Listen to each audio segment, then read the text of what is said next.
10-25 ലക്ഷം രൂപ ബാധ്യത ഉണ്ടായിരുന്നു. അതല്ലാതെ വേറെ ബാധ്യത നമുക്കില്ലായിരുന്നു. വേറൊന്നും ഇല്ലായിരുന്നു. ഇനി അഫാൻ വേറെ പൈസ മേടിക്കുമായിരുന്നു. ഫോൺ ആപ്പ് വഴി പൈസ എടുക്കുമായിരുന്നു. എത്ര പേര് ഉണ്ടെന്ന് നമുക്ക് അറിയാം? ഇല്ല, അതൊന്നും അറിയില്ല. എന്തെങ്കിലും ചോദിക്കാറുണ്ടായിരുന്നു?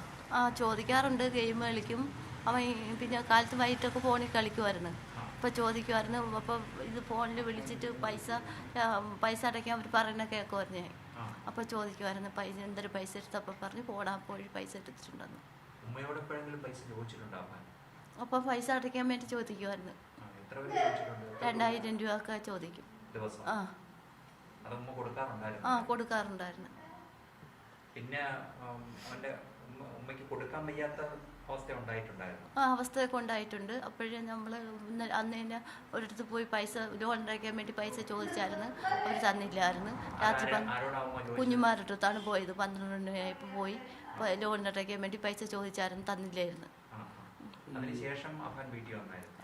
ഞാനും അവനും കൂടെ പോയത്. എന്നിട്ട് നമ്മൾ വീട്ടിൽ വന്നായിരുന്നു. 12 മണിയായപ്പോൾ വീട്ടിൽ എത്തി.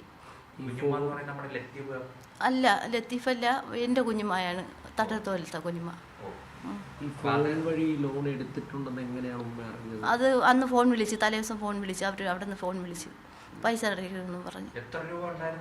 അറിയില്ല, അതൊന്നും അറിയില്ല. അതറിയില്ല.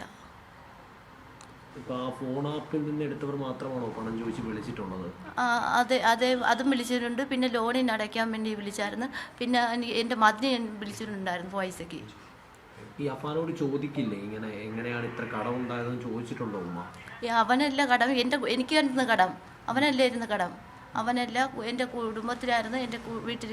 പിന്നെ ഇത് ലോണൊക്കെ മതിലിരുന്ന് പൈസ വാങ്ങിച്ച് ഞാനാണ് എടുത്തത്. എന്നിട്ട് അടയ്ക്കാൻ അവൻ്റെ എല്ലാവരും ചോദിച്ചത്. അന്ന് ദിവസം പൈസ ചോദിച്ചത്.